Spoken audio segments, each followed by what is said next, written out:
Oui, et c'était des personnes comme vous, des personnes comme moi, des personnes comme nous tous, qui n'avaient pas forcément rendez-vous avec la mort. Leur seule intention, c'était de se détendre, de se faire plaisir, de profiter de la beauté de la nature. Malheureusement, ces personnes ont croisé le chemin des méchants, des personnes sans foi ni loi, qui n'ont aucune considération pour la vie. Nous pleurons, Bassam pleure, Abidjan pleure, toute la Côte d'Ivoire pleure, l'Afrique entière pleure, le monde entier pleure, parce que la Côte d'Ivoire est un pays d'hospitalité, où tout le monde aime tout le monde, même si de temps en temps, nous nous égratignons, nous nous aimons. Et malheureusement, ces individus sans foi ni loi, je le rappelle, ont abrégé des vies. Ils ont certes abrégé des vies, mais ils n'ont pas réussi à mettre fin à la vie. C'est pourquoi nous, aujourd'hui, dans cette émission où nous pleurons avec toutes les familles endeuillées, nous voulons trouver la force, le courage de nous relever, de nous battre et d'aller de l'avant. Nous aspirons à aller de l'avant. Nous le ferons chaque jour et nous serons toujours debout. C'est pourquoi nous avons décidé d'honorer ce rendez-vous. Vous le savez bien, notre objectif principal, c'est de donner la joie. Mais nous voulons aujourd'hui nous arrêter un peu, pleurer avec ceux qui pleurent, les encourager. Pourquoi pas, si la force nous le permet, nous leur redonnerons aussi le sourire, parce que c'est midi, c'est maintenant.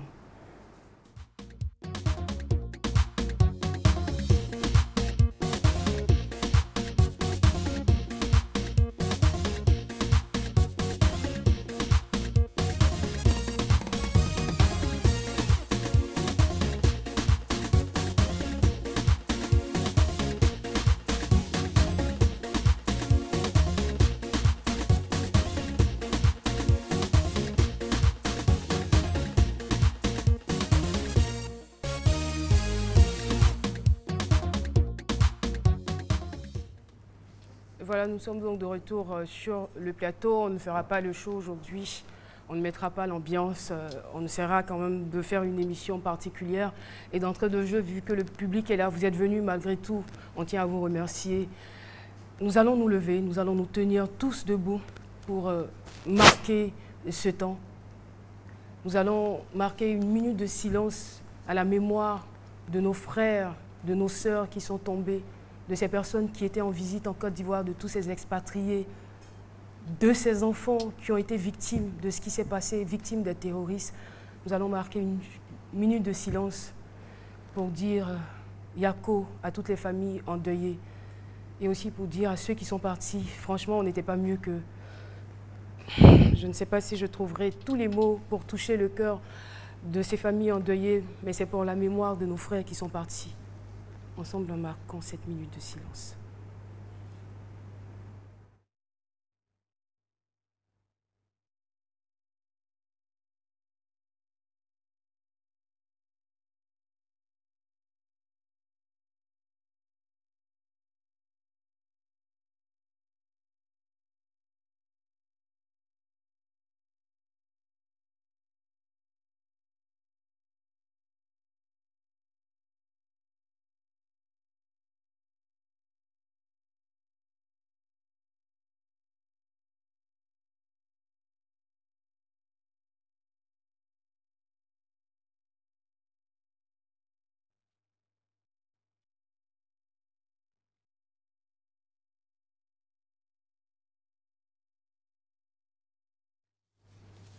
Jean-Michel, Nessie, Méliane, Philo sont sur ce plateau et nous sommes ensemble. Nous partageons la douleur de tous les Bassamois, nous partageons la douleur de tous les Ivoiriens, de tous les Africains et de tout le monde entier. Alors, nous allons trouver la force, n'est-ce pas, cher public? Comme je le disais, la force de nous relever. Parce que nous ne devons pas faiblir. Voilà, ça ne sert à rien. Nous allons rester debout. Avec Section d'Assaut, nous sommes debout.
Merci beaucoup. On dit non à la violence gratuite, on dit non à la méchanceté gratuite, on dit non à ce genre de barbarie, à ce genre d'ignominie. Franchement, on n'en veut plus. On n'en veut plus. La Côte d'Ivoire a assez souffert et nous voulons rester debout. Voilà, debout pour nous-mêmes. Nous voulons rester debout pour nos enfants. Nous voulons rester debout pour tous les peuples qui nous regardent. Parce qu'en fait, quand ça se passe chez le voisin, on dit « Ah, vraiment, Yako », mais on ne sent pas la douleur. Mais quand on est touché comme ça, de plein fouet, on se rend compte à quel point c'est difficile parce qu'il y avait quand même des représentants de beaucoup de familles hier à Bassam. Moi, j'avais ma famille, une partie de ma famille à Bassam. Ça aurait pu être eux. Mais franchement, que le Seigneur nous aide à remonter cette épreuve. Et je voudrais encore m'adresser aux familles endeuillées.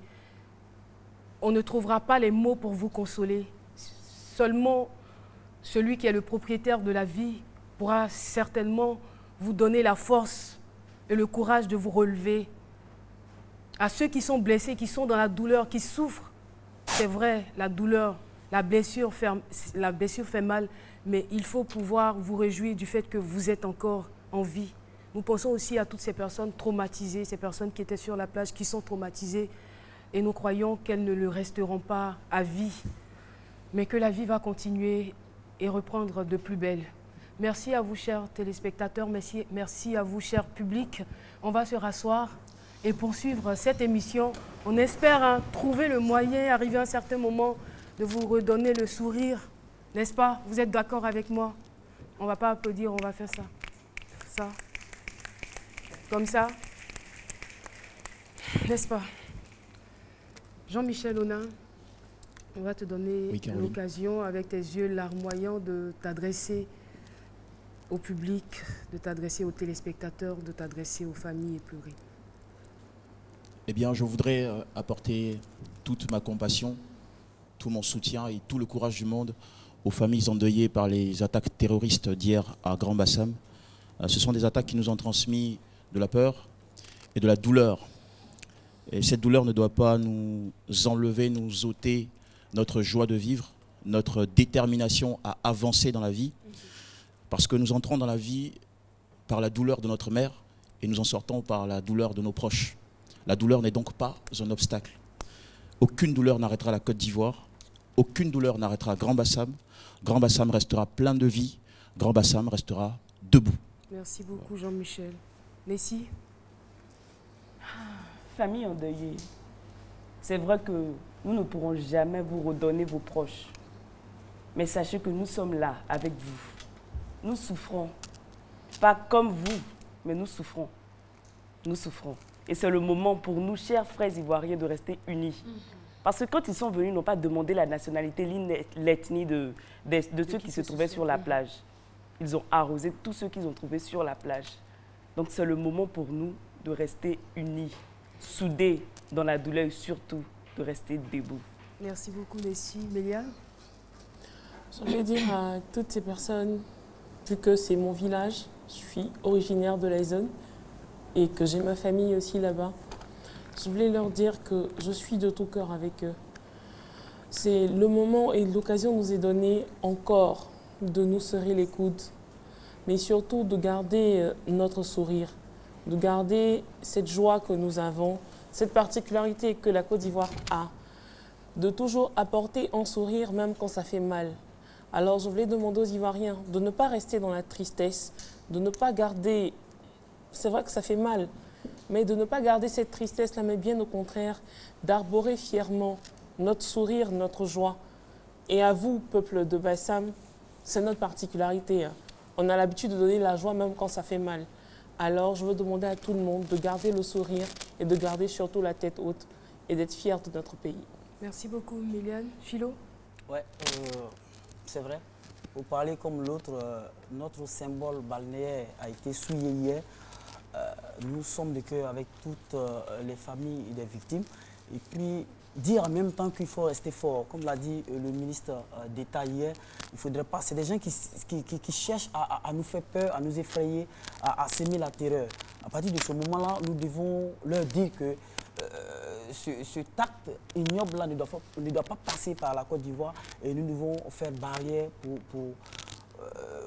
éradiquer pardon, ce fléau-là, nous devons rester debout. Comme le dit notre hymne national, tes légions remplies de vaillance ont rempli ta dignité.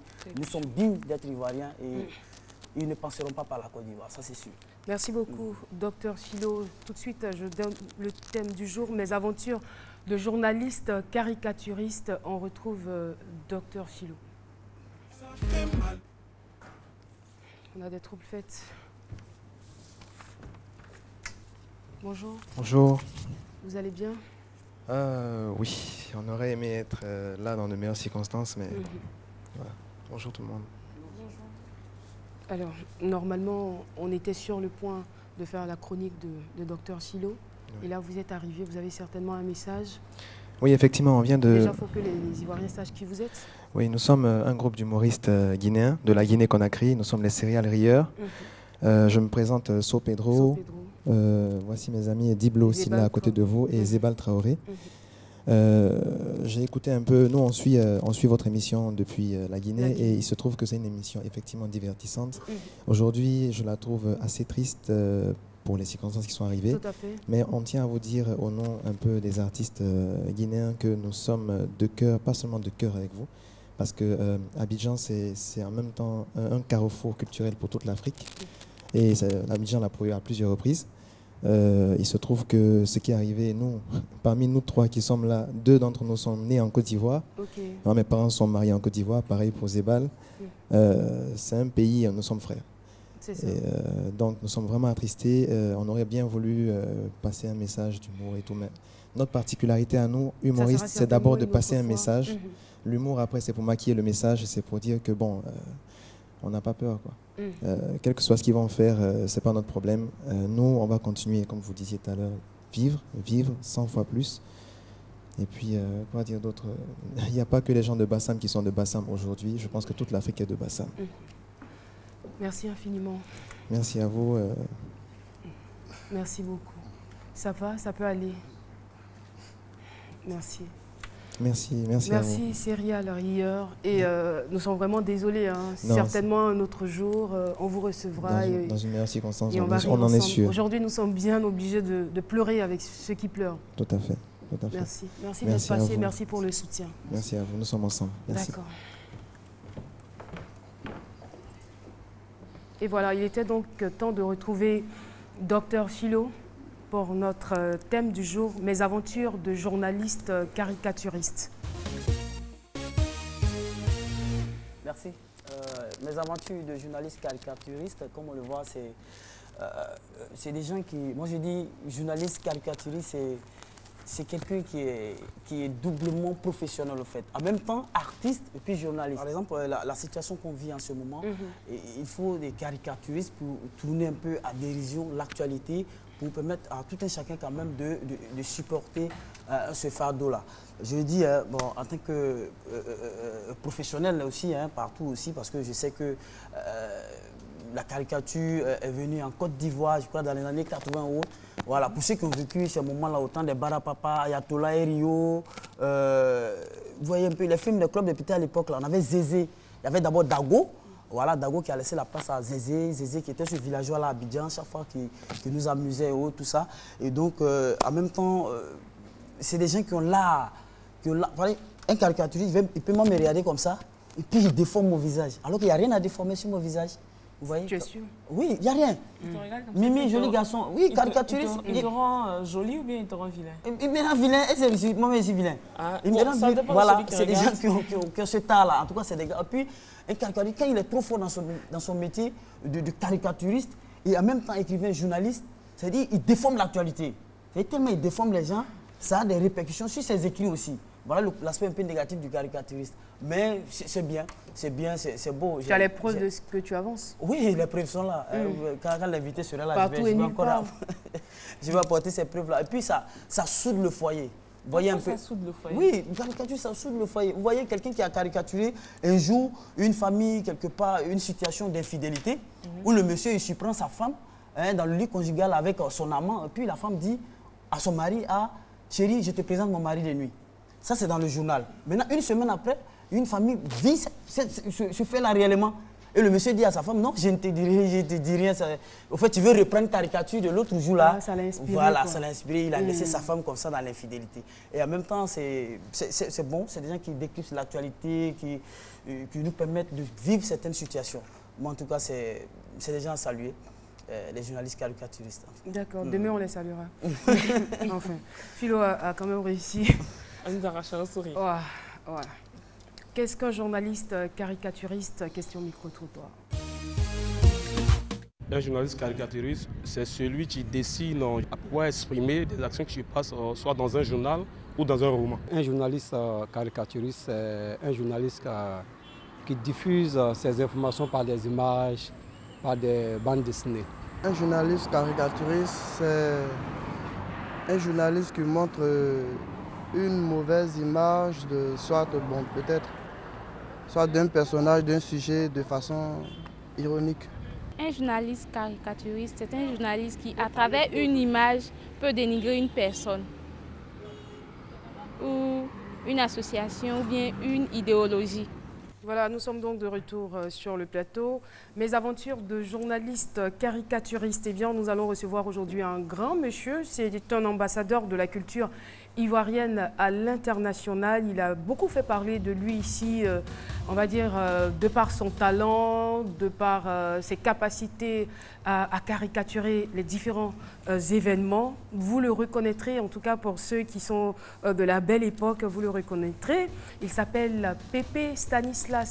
Merci beaucoup de venir nous rejoindre sur ce plateau.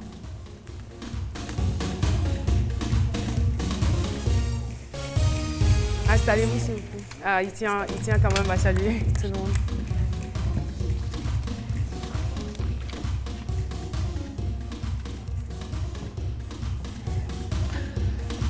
À l'état civil, il se nomme Lobo Naounou Stanislas, n'est-ce pas? Bonjour. Bonjour, Madame Caroline. Et vraiment Yako. Hein. Non, mais je voulais d'abord profiter de votre antenne pour souhaiter mes condoléances à ce qui est arrivé à toutes les familles. Pour ne pas dire les gens, les mots manquent d'ailleurs même. Ça me rappelle quelque chose parce que moi-même j'ai échappé il n'y a pas longtemps à tous nos confrères qu'on a tués à Charlie Hebdo. Donc, Bataclan, tout ça, franchement, je suis un peu, ça me fatigue un peu, mais condoléances à toutes les familles. Et je demande aux Ivoiriens d'être très forts parce que ce n'est pas eux qui vont passer, c'est toujours vous qui allez toujours gagner. Merci. Franchement, j'aime entendre ce genre de paroles de réconfort. Ce n'est pas eux qui vont passer, c'est nous qui allons gagner. Ok.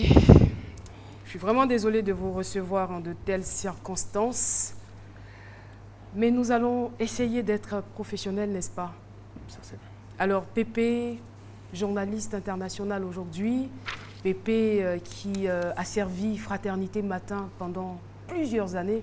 On souhaiterait savoir déjà comment cette histoire est née et qu'est-ce qui a déterminé votre choix de devenir caricaturiste. Bon. C'est d'abord inné, et puis à l'époque j'étais un beau petit calqueur, j'aimais même beaucoup calquer, je vais être un peu bref, j'aimais beaucoup calquer. Et même à l'école, je me rappelle bien, tous les livres ont été totalement bousillés. Et même je volais même les livres de ma voisine pour aller montrer à mon père parce que... Attends, redites-le. Vous avez fait quoi? J'ai pas bien entendu. J'ai volé les livres de ma voisine parce que tous mes papiers, tous mes livres étaient foutus. Donc je ne pouvais pas ramener les livres à la maison pour étudier. Donc chaque fois je prenais le sac les livres de ma voisine pour aller parce que je calquais chaque fois. Prêtier. Voilà. Il dit voler. Je vole, mais il faut dire la vérité. Donc c'est comme ça. Oui. Les calques avec les feuilles. Oui, tout ce qu'on m'a donné comme livre, j'ai tout foutu en l'air. Oh là là. Et puis, bon, papa demandait qu'on envoyait les livres pour étudier. Pour les enfants qui nous suivent, c'est pas un bon exemple de le faire. Non, je vais m'excuser. Devenir caricaturiste plus tard. Je vais m'excuser. Parce que je vais m'excuser auprès d'eux. Mais c'est l'histoire, hein. C'est votre histoire. Et c'est comme ça que papa a vu. Bon, il prend les livres, c'est pas lui qui les a achetés. Et il y a le nom de la fille dessus. Il me dit bravo, mais tu as été sage, tu as gardé tous tes livres au propre, tout. Il m'a dit sur moi et devant l'instituteur, on m'a mis pied avant. Et puis à l'école, à l'époque, on nous mettait des boîtes au cou et on se baladait dans la cour, voleurs, les gens criaient, tapaient. C'est le symbole, un truc comme ça. On vous a fait ça aussi? Mais bien sûr. Oh là là. Je ne sais pas à partir de là, Je ne sais pas, j'ai commencé à travailler directement. À chaque fois qu'il y avait quelque chose, je ne calquais plus, j'ai commencé à Mais là, au moins, ça vous a permis d'arrêter de voler. Non, de voler. Et d'être correct. Ça, c'est déjà le grand positif de cette histoire. Et d'être correct. D'accord. Alors là, vous décidez de vous lancer dans la caricature, dans le métier. Et puis, comment est-ce que vous entrez à Fraternité Matin? Bon, j'ai commencé ici comme décorateur ici déjà à la RTI. À la RTI, où chaque fois je faisais ces genres de cartons, voilà, je faisais des cartons ici, comme on appelle, à la RTI, à toutes les émissions, les grandes émissions de soit George Benson reçoit, LFK Show, même les émissions de variété de Yves Zobogenio, presque toutes ces émissions, chaque fois on me demandait, je me demandais des cartes, des cartons à l'époque, parce que ce n'est pas comme vous le faites aujourd'hui, mais c'est des cartons qu'on mettait pour la météo, tout. Et c'est comme ça que M. Auguste Miemon, qui était à l'époque patron de Fraternité Matin, a demandé. En ce moment, il y avait Guest Abi, mais lui, il ne faisait pas. Il était dans la musique. Donc, il a demandé si on pouvait me contacter pour essayer de collaborer. Et c'est comme ça, quand je suis arrivé, on m'a demandé des propositions. J'ai essayé de travailler avec eux. Et c'est depuis ce jour, l'aventure est partie. D'accord. Et au niveau des caricaturistes, moi, je souhaiterais savoir c'est quoi les aptitudes et le profil et les qualités d'un bon caricaturiste. Bon, un caricaturiste, c'est un grand observateur. Il n'est pas brouillon. Il est totalement libéré. Parce que quand on n'est pas libéré, par exemple aujourd'hui, je ne peux pas caricaturer parce qu'avec tout ce qui s'est passé à Bessam, bon, je me dis, j'ai pas mon, comment on appelle ça, j'ai pas le sens de travailler. Pourquoi? Voilà. Non, avec le deuil, par exemple, je ne peux pas travailler. Et quand il y a trop de sons partout, on ne peut pas travailler. Donc, comme je disais, un caricaturiste, c'est quelqu'un qui est libéré. Et qui... C'est-à-dire qu'il doit être dans un état normal pour pouvoir travailler. Voilà, il ne doit pas se laisser guider par ses émotions. Non, voilà. Il faut se libérer totalement. Et puis, au moins, tu peux directement capter. Et c'est quoi le risque? C'est-à-dire que ça peut peut-être avoir une influence sur le dessin que vous faites? Bien sûr. Ou le dénaturer même à la limite? Bien sûr, ça m'est arrivé. Je me rappelle bien à Fatmat, quand on a lancé Ivoire Soir, à l'anniversaire du lancement d'Ivoire Soir, il y a quelqu'un, un gars d'un bar qui est venu nous donner à manger. Il était tellement content, tout bon. Il nous a dit, bon, mais merci, félicitations pour le bébé qui est né. Bon, et comme moi, je croyais bien faire, mais je n'étais pas moi-même, je croyais bien faire. Et puis il y a un autre maquis où les gens ont couché les gens à terre, ils ont ramassé l'argent, tout. Voulant faire plaisir à ce monsieur qui avait envoyé à manger, j'ai fini de faire le dessin du fait divers, et puis j'ai mis le nom du bar du monsieur. Vous voyez, il a perdu tous ses clients. Voilà. Ça dit, je croyais bien faire, mais je n'étais pas bien. Mais après, je me suis repris. Donc, il faut moralement être, je peux dire, sain, zen, toujours quelqu'un de gai, souriant. C'est-à-dire quand vous êtes profondément attristé, c'est pas la peine, sinon vous risquez de faire des erreurs. Des erreurs, oui. Hors du sujet surtout. Et un dessin, une caricature réussie, c'est quoi?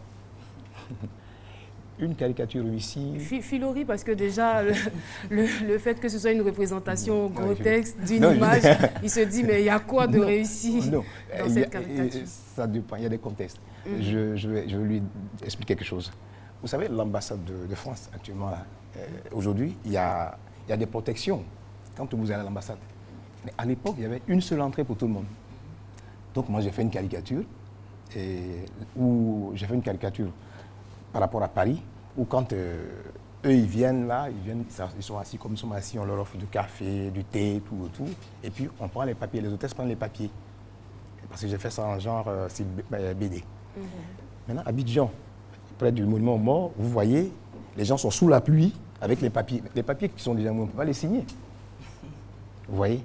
Et juste après ça, il y a eu un coup de fil à la rédaction. L'ambassadeur m'a appelé, il m'a dit non, vous voyez, c'est maintenant qu'il va me montrer le plan. Il me dit, ben voilà, on est en train de le faire. Et après, quand je vois aujourd'hui, quand ils ont appelé le lendemain, les travaux ont commencé. C'est ça la force de la caricature. Parce qu'il ne faut pas critiquer pour critiquer, en général. Tu critiques, c'est pourquoi.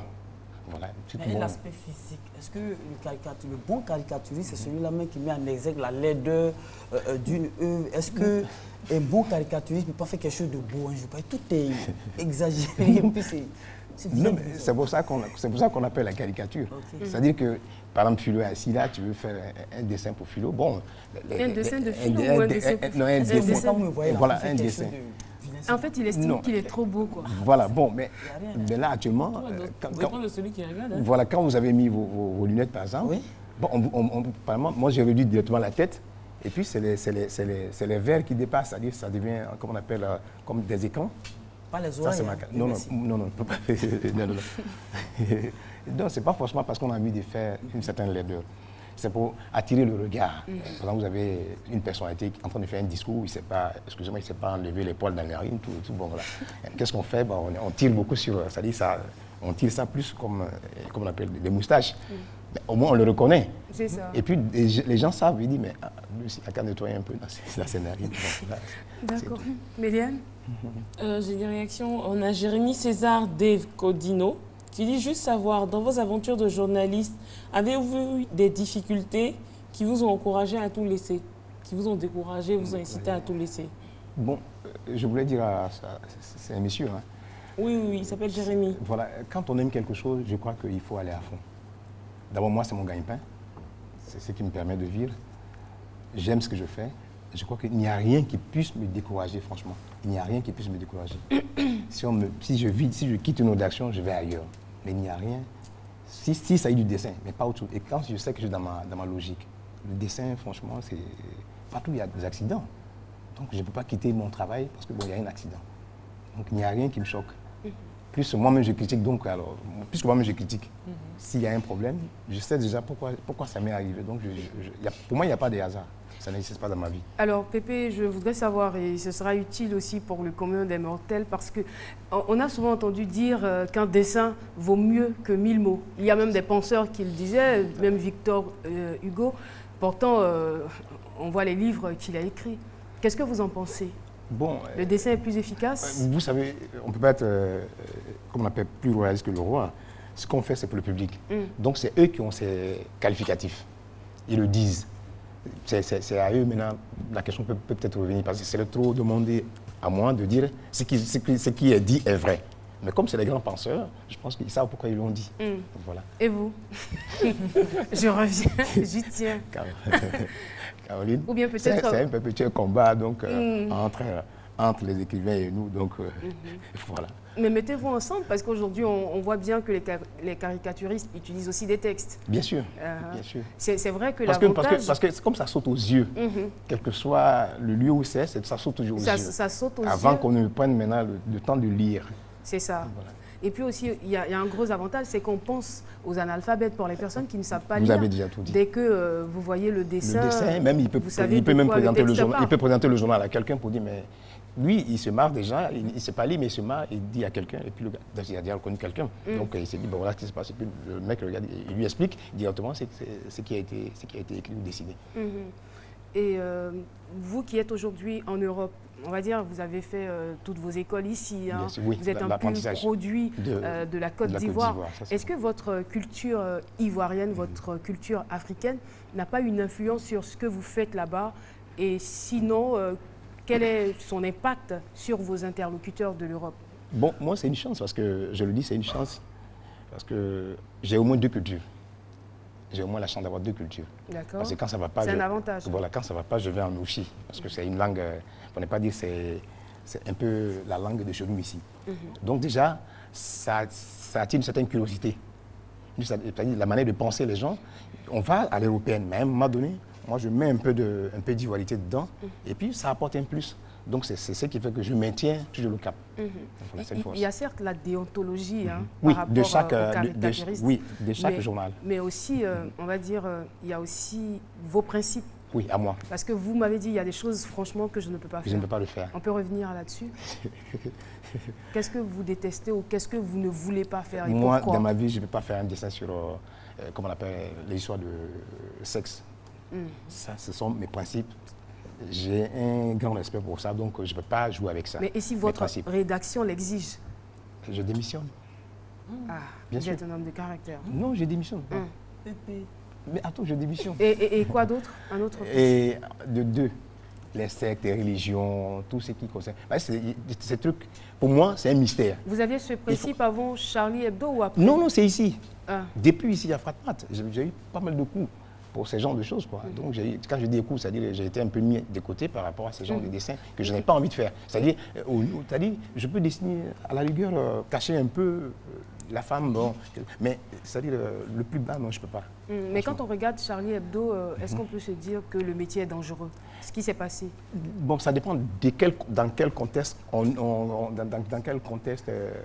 quel contexte on se met. Alors, eux, ça fait plus de 200 ans qu'ils sont dans cette... Donc, eux, c'est dans leur... Bon, ça fait partie de leur sang et tout. Ça, tu en as un Français, il n'est plus français. Ah. Le Français, c'est ça, c'est comme ça, lui, il travaille. Or, ici, et puis, en plus, nous, ici, nous sommes bloqués par, comment on appelle, nos traditions, nos coutumes, tout. Bon, et puis, c'est un peu nouveau. Donc, ce qui est bon là-bas n'est pas forcément bon ici. En tout cas, merci beaucoup d'avoir éclairé votre lanterne. Et ça sera quoi votre mot de fin? Bon, avant de terminer, je voulais d'abord... Bon, c'était d'abord la fête des femmes. Le 8 mars dernier. Et puis, il y a eu, nous sommes normalement dans le mois des femmes. Donc, je m'attendais à ça. Et puis, malheureusement, ça m'est venu encore avec cette histoire. Présenter mes condoléances à toute cette famille-là, à ces familles qui ont perdu leurs parents. Et puis, de deux, aussi, remercier mon épouse, lui dire bonne fête. Bien, comme on appelle Madame Pépé. C'est elle que vous avez caricaturé comme ça, parce que vous m'avez dit que vous étiez un grand fan de ces midis. Là, je vois... Toi, là, depuis que tu es abonné à ces midis, là, je ne peux plus regarder mes films hindous ou brésiliens, là.